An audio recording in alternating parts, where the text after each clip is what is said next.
काफिले के दरमियान या पूरे रास्ते के दरमियान कुछ जगहों पर सांस्कृतिक कार्यक्रमों की छटा भी देखने को मिलेगी, जहां पर कर्नाटक की परंपरागत शैली देखने को मिल सकती है। और ये विजय संकल्प यात्रा का जिक्र हुआ था, जिसकी शुरुआत पार्टी अध्यक्ष जेपी नड्डा ने की थी।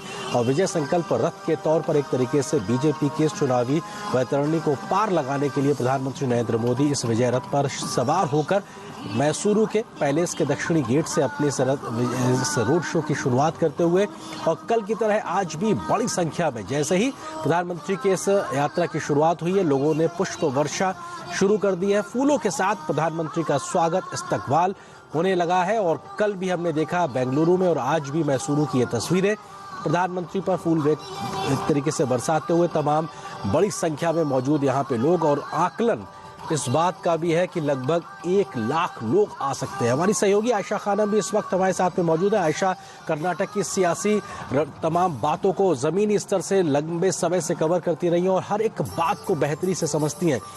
आयशा, अगर बात की जाए तो मैसूरू का ये रोड शो ओल्ड मैसूरी रीजन के लिहाज से, राजनीति के लिहाज से देखा जाए या वर्तमान विधानसभा चुनाव की परिपाटी के लिहाज से देखा जाए, क्या एक बड़े बदलाव के तौर पर आज का ये रोड शो? आयशा जी हाँ, बिल्कुल अरेंद्र, ये रोड शो बहुत अहम है। ओल्ड मैसूर रीजन के लिहाज से देखा जाए, प्रधानमंत्री नरेंद्र मोदी का रोड शो इस वक्त शुरू हुआ है मैसूर में।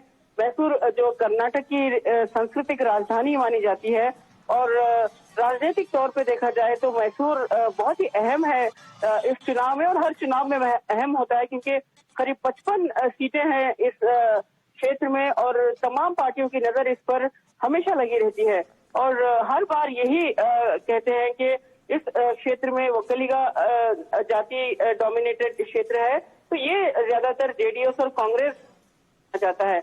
लेकिन ये बहुत दिलचस्प बात है कि मैसूर की जो लोकसभा सीट है वो बीजेपी के पास है। बीजेपी के सांसद प्रताप सिम्हा, जो इस वक्त प्रधानमंत्री नरेंद्र मोदी के साथ इस विजय रथ पर सवार है, प्रताप सिम्हा और उनके दूसरे जो अन्य बीजेपी के साथी हैं, तो ये बहुत ही दिलचस्प इक्वेशन यहाँ पर देखने को मिलता है। बीजेपी, जेडीएस और कांग्रेस हमेशा से ये कहते रहे हैं कि ये कांग्रेस का गढ़ है और बीजेपी का गढ़ है, लेकिन दिलचस्प बात जब हम देखें लोकसभा सीट बीजेपी के पास है, तो ऐसे में बीजेपी पूरी कोशिश करेगी कि इस क्षेत्र में तमाम विधानसभा जो असेंबली सीट्स हैं, असेंबली सेगमेंट्स हैं, उन पर जीत हासिल कर सके। देखिए, बीजेपी के वरिष्ठ नेता अमित शाह ने लगातार इस क्षेत्र में काम किया है। लगातार उनकी तैयारी जो है पिछले 6 महीने या 7 महीने से शुरू हो चुकी थी इस क्षेत्र में। उन्होंने यहाँ पर करीब 35 सीटों का एक टारगेट दिया है पार्टी को, और ये मानकर चल रहे हैं कि अगर इस क्षेत्र में 35 सीटें बीजेपी जीतने में कामयाब होती है तो बीजेपी के लिए राज्य में एक स्टेबल, एक स्थिर सरकार बनाने में बहुत आसान हो जाएगा। देखिए, बार बार प्रधानमंत्री नरेंद्र मोदी अपने हर भाषण और अपनी हर पब्लिक रैली में यही कह रहे हैं कि अब की बार बीजेपी की स्थिर सरकार। तो बीजेपी नहीं चाहती कि किसी तरह की संख्या की कमी हो और दूसरी पार्टियों पर निर्भर करना हो, जेडीएस का सहारा लेना पड़े। आयशा, आप जो बनाने में बहुत आसान हो जाएगा। देखिए, बार बार प्रधानमंत्री नरेंद्र मोदी अपने हर भाषण और अपनी हर पब्लिक रैली में यही कह रहे हैं कि अब की बार बीजेपी की स्थिर सरकार। तो बीजेपी नहीं चाहती कि किसी तरह की संख्या की कमी हो और दूसरी पार्टियों पर निर्भर करना हो, जेडीएस का सहारा लेना पड़े। आयशा, आप जो बात कह रही हैं आयशा, बेहद महत्वपूर्ण है कि इस बार बीजेपी की स्थिर सरकार, क्योंकि हमने आज की प्रधानमंत्री की जो चुनावी रैलियां हैं उसमें हमने साफ तौर से देखा, प्रधानमंत्री ने कहा कि कर्नाटक को दशकों तक जोड़ तोड़ की सियासी राजनीति का सहारा के माध्यम से चलना पड़ा और इस वजह से एक बहुत विकसित तरीके से काम हो पाने में दिक्कतें आती रही हैं, और शायद इसीलिए इस स्थिर सरकार को लेकर लगातार प्रधानमंत्री का आज दिन भर जोर रहा है। आयशा जी हाँ, बिल्कुल, क्योंकि ये जरूरी है कि बीजेपी का नारा ही डबल इंजन सरकार है और बीजेपी इस लक्ष्य को लेकर चल रही है कि राज्य में भी बीजेपी की सरकार हो और केंद्र में भी जो इस वक्त बीजेपी की सरकार है, तो दोनों सरकार मिलकर कर्नाटक में जो विकास की शुरुआत हुई है, इस विकास की जो यात्रा है, इस विकास को आगे बढ़ाया जा सकता है। तो बीजेपी कर्नाटक में इस चुनाव में हर बार प्रचार में यही कह रही है कि डबल इंजन सरकार बेहद जरूरी है और डबल इंजन सरकार के लिए स्थिर सरकार बनाना जरूरी है। देखिए, जेडीएस हमेशा से जब भी चुनाव होता है कर्नाटक में 15 या 20 सीटों का अपना लक्ष्य बना लेता है और जेडीएस का कहना होता है कि वो किंग मेकर बनेंगे। तो इस पर भी प्रधानमंत्री ने आज टिप्पणी की चन्नपटना की रैली, पब्लिक रैली में, और प्रधानमंत्री ने कहा कि कैसे जेडीएस 15-20 सीटों का लक्ष्य रखकर अपने परिवार के लिए ये जोड़ तोड़ की राजनीति करना चाहता है और किंग मेकर बनने का सपना देखता है। तो ऐसे में प्रधानमंत्री ने जेडीएस को कांग्रेस की बी टीम भी कह दिया। तो ये प्रधानमंत्री ने इस क्षेत्र के लोगों को आगाह किया कि अगर इस तरह के 15-20 सीटों के लिए कोई जोड़ तोड़ के लिए किंग मेकर बनना चाहता है तो उसकी जो मंशा है वो राज्य के विकास की ओर नहीं बल्कि अपने परिवार के विकास के लिए होती है। तो प्रधानमंत्री की ये जो आज का जो चन्नपटना में जो जोरदार भाषण रहा, जो जोरदार संबोधन रहा, उससे काफी लोग प्रभावित हुए और प्रधानमंत्री ने प्रधानमंत्री ने यहाँ पर रोड शो तो कर ही रहे हैं, लेकिन साथ साथ प्रधानमंत्री का बहुत ही दिलचस्प कनेक्ट जो है लोगों के साथ पब्लिक रैली में भी देखने को मिल रहा है, जहाँ पर प्रधानमंत्री बीच बीच में कन्नड़ भाषा में लोगों के साथ आयशा आप जो कनेक्ट की बात कर रही हैं वो बेहद महत्वपूर्ण है। मैं ऐसी कनेक्ट को समझना चाहता हूं क्योंकि प्रधानमंत्री को एक तरीके से जब वो कर्नाटक में मौजूद हैं उनको परंपरागत शैली के तौर पर उनका स्वागत किया गया। हमने वो तस्वीरें भी अभी देखी और इस वक्त प्रधानमंत्री को एक कन्नड़ा जो परंपरागत शैली है उसके तहत जो एक टोपी है या पगड़ी है वो उनको पहनाई गई है और सहर्ष उन्होंने उसको स्वीकार किया और लगातार अपने सर पर उसको एक रखकर वो इस रोड शो में आगे चल रहे हैं। ये भी एक अपने आप में कनेक्ट है, जहां कन्नड़ बोलते हैं वहीं कन्नड़ विरासत को भी खुशी खुशी उसको अपने ऊपर धारण करने में वो खुशी महसूस करते हैं। ये पगड़ी भी उसका परिचय है। जी हाँ, बिल्कुल। देखिए, मैसूर जैसे कि मैंने बताया सांस्कृतिक नगरी है, सांस्कृतिक राजधानी है कर्नाटक की और यहाँ का कल्चर जो है पूरे राज्य के कल्चर का एक रिफ्लेक्शन है। और ये जो मैसूर पेठा है, इस पगड़ी को मैसूर पेठा कहा जाता है। इस क्षेत्र के जो वडियर राजघराने थे उस राजघराने के राजा महाराजाओं को ये पेठा पहनते थे वो लोग।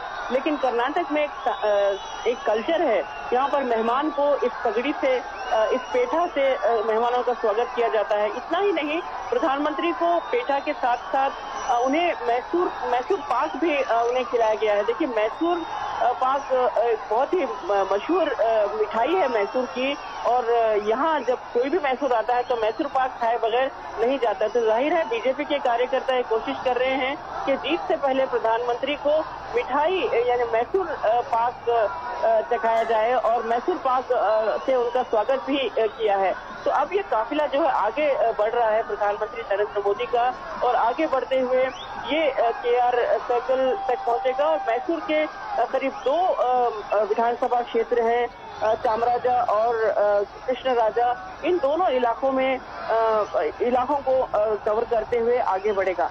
तो प्रधानमंत्री इस क्षेत्र के देखिए, प्रधानमंत्री कुछ ही समय पहले मैसूर आए थे और मैसूर से सटे बंडीपुर आए थे जहां पर टाइगर सेंसस पर रिपोर्ट जारी की गई थी और फिर प्रधानमंत्री ने काफी वक्त बिताया बंडीपुर में जो मैसूर से बहुत करीब है और उन्होंने बाद में संबोधन भी किया और वाइल्ड लाइफ पर भी उन्होंने लोगों को संबोधित किया था। तो प्रधानमंत्री लगातार मैसूर से एक संपर्क, एक कनेक्ट बनाए हुए हैं और इस वर्ष भी प्रधानमंत्री पिछले साल भी प्रधानमंत्री ने जो वर्ल्ड योगा डे के दौरान मैसूर पैलेस के सामने योगा किया था, यहाँ के लोगों के साथ मिलकर वर्ल्ड योगा डे का सेलिब्रेशन यहाँ पर किया था। तो प्रधानमंत्री का एक कनेक्ट बन चुका है मैसूर के साथ और ये ओल्ड मैसूर रीजन में काफी बदलाव देखने को मिल रहे हैं और जाहिर है ये बदलाव प्रधानमंत्री की इस तरह की रोड शो और रैलीज के जरिए यहाँ पर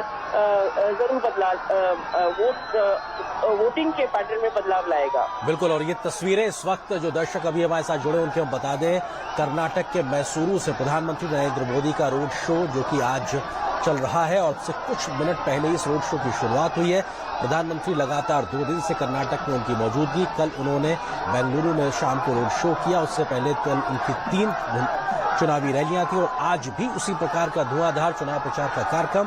दिन में 3 बड़ी चुनावी रैलियां और उसके बाद अब मैसूरू की सड़कों पर रोड शो, और इस रोड शो में हजारों की संख्या में लोग सड़क के दोनों ओर मौजूद हैं। तमाम जानकार इस बात का जिक्र कर रहे हैं कि इस रोड शो के दरमियान करीब 1 लाख लोग प्रधानमंत्री नरेंद्र मोदी को देखने के लिए पहुंचेंगे। पुरुष, महिलाएं, युवा, बच्चे, हर कोई व्यक्ति पहुंचा हुआ है और कल की ही तरह आज भी कर्नाटक अपने प्रधानमंत्री की एक झलक पाने के लिए, उन पर फूलों की वर्षा करने के लिए उत्सुक नजर आ रहा है। उनकी एक तस्वीर को कैद कर लेने के लिए आतुर नजर आ रहा है। प्रधानमंत्री के अपने बीच में मौजूदगी पाकर लोगों का उत्साह अपने आप में देखने लायक है। किस प्रकार से लोग खुश हैं और परंपरागत शैली में तमाम लोग, या कहा जाए बड़ी संख्या में लोग पहुंचे हुए हैं। तमाम परंपरागत वेशभूषा में लोग पहुंचे हुए हैं। प्रधानमंत्री के कटआउट्स लगे हुए हैं, अपने झंडे बैनर के साथ पहुंचे हुए हैं। और सबसे बड़ी बात, that's the show of strength of the Prime Minister of the Saffron Party in Karnataka. It is the last event for the Prime Minister for this particular weekend, for this leg of his campaign trail in Karnataka. Maria Shakil, political editor, with me as well. Maria, the kind of connect that this entire road show shows with the city of Mysuru, with the culture of Mysuru, that is also something that the BJP would want people to talk about. Yes, that's right. The cultural connect that the Prime Minister often emphasizes on is evident here. We saw that also play out in Kerala, if you remember, Poonam, when the Prime Minister started walking instead of being in the vehicle. So the Prime Minister's message is loud and clear. This is about cultural unification. It's about, diversity that is being welcomed. It's about celebrating that entire idea of very distinct states of India, but at the same time sending a message that this is about, India at its best, that the cultural heritage of India is being celebrated at a time when India's story is being watched by the world, and particularly, India is being seen as a bright spot in the otherwise failing economies, a number of them being the first world economies. But Poonam, when we look at brand Narendra Modi, which is on display here, the Prime Minister has held 2 rallies and 2 road shows yesterday. He is doing the same today, 2 rallies and 2 road shows. The road show concept particular was not seen before 2014. Dr. Manmohan Singh, I don't remember very much that he would be doing these road shows per se. But Prime Minister Narendra Modi is known for having campaign styles which are very unique to his personality.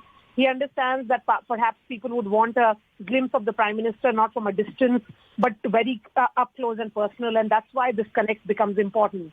Karnataka, for the BJP, is a very, very crucial battle because they realize that the entire opposition and the entire country is waiting for the results of this. If the results doesn't go their way, then it will give a fillip to the opposition, which will start looking at perhaps creating a front. We have seen how Nitish Kumar and others have been saying very clearly that all their strategy will depend on what will happen in Karnataka. For the BJP, it's an election which must be fought and won because this is the window to the southern part of India. This is the only southern state where the BJP has government. They realize that there is massive anti-incumbency and also the charges of corruption against the local Bombay government. But they would also want to send a message that when it is about brand Narendra Modi, it remains that overarching theme. It remains that overpowering message. And that is the reason why the Prime Minister is on ground interacting with the people of Karnataka. And he really set the tone for this particular roadshow. It's happening in Mysuru, which is believed to be predominantly a JDS bastion. And in all 3 of his rallies today, Maria, the Prime Minister spoke of how the JDS is a spent force and the JDS and the Congress are outdated. Yes, that's right. And this is what the BJP has been highlighting, Poonam, if you look at it, that the old and hackneyed style of politics, which are still being done by the Congress party and the JDS, according to the BJP, it has been rejected by the people time and again.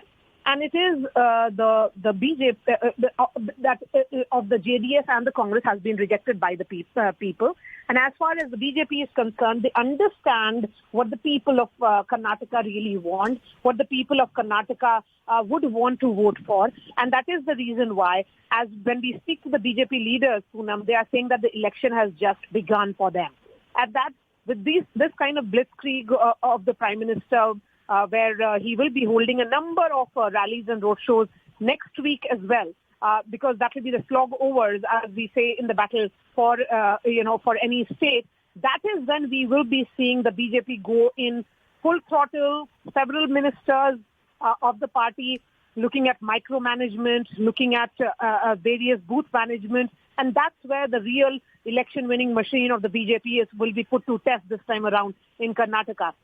For the criticism that we are seeing with regards to Karnataka JDS and Karnataka Congress is on expected lines, is of dynasty, is of doing the politics which is of abusive nature, because that is with regards to what Mr. Kharge said in the context of the Prime Minister, if you remember, Poonam, last week.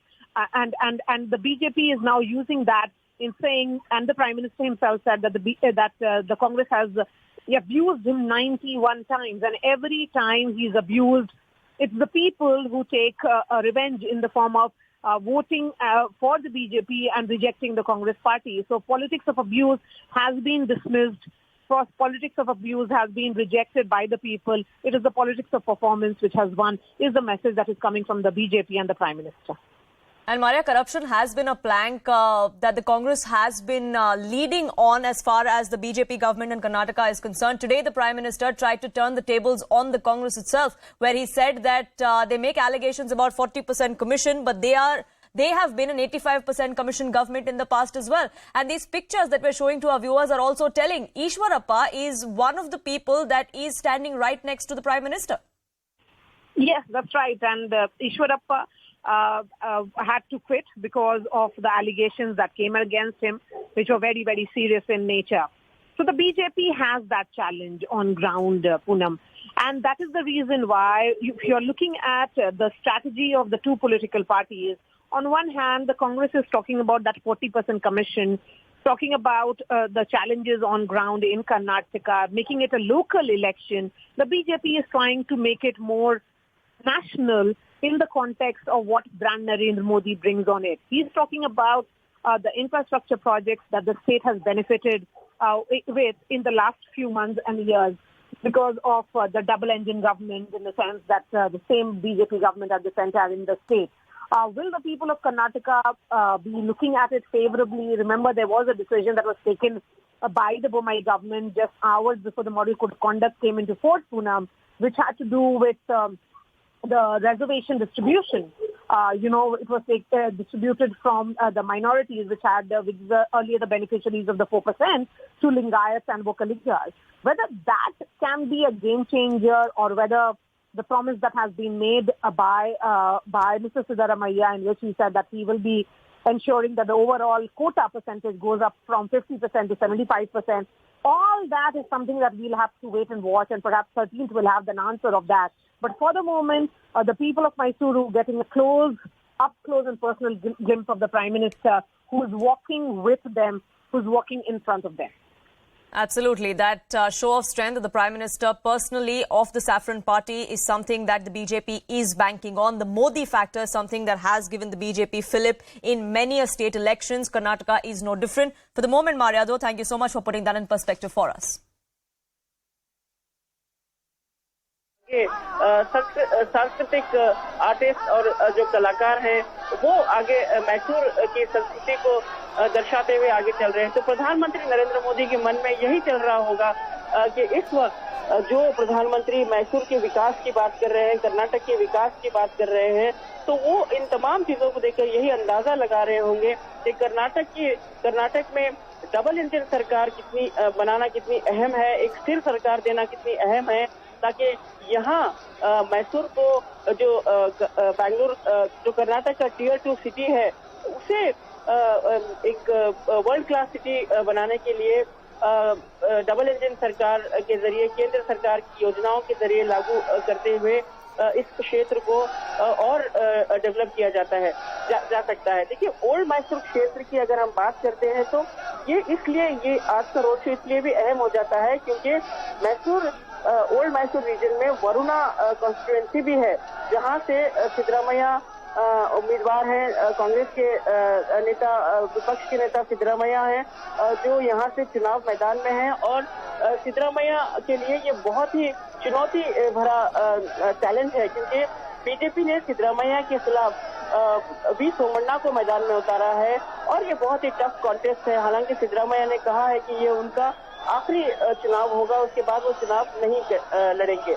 लेकिन वरुणा में बहुत ही tough fight नजर आ रही है और मैसूर में प्रधानमंत्री नरेंद्र मोदी का इस तरह का रोड शो और बीजेपी की एक लहर क्रिएट करना इस ओल्ड मैसूर रीजन में ये बहुत अहमियत रखता है। और दूसरी तरफ ओल्ड मैसूर रीजन की अगर हम बात करते हैं तो चन्नपटना से कुमार स्वामी जो है एच.डी. कुमार स्वामी पूर्व मुख्यमंत्री देवेगौड़ा के पुत्र वो मैदान में है और रामनगरम से कुमार स्वामी के पुत्र निखिल मैदान में है।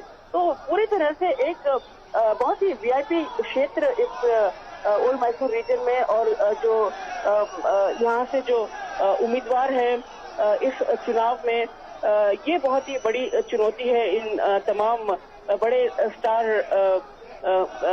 जो उम्मीदवार हैं, कैंडिडेट्स हैं। तो बीजेपी की लगातार कोशिश है कि प्रधानमंत्री नरेंद्र मोदी के कैंपेन के जरिए और उनकी पब्लिक रैली के जरिए एक लहर क्रिएट किया जाए। देखिए, कर्नाटक में राजनीतिक विश्लेषक ये भी मानते हैं कि जो नैरेटिव शुरू में बन रहा था पिछले 3 दिनों से ये नैरेटिव बदल गया है।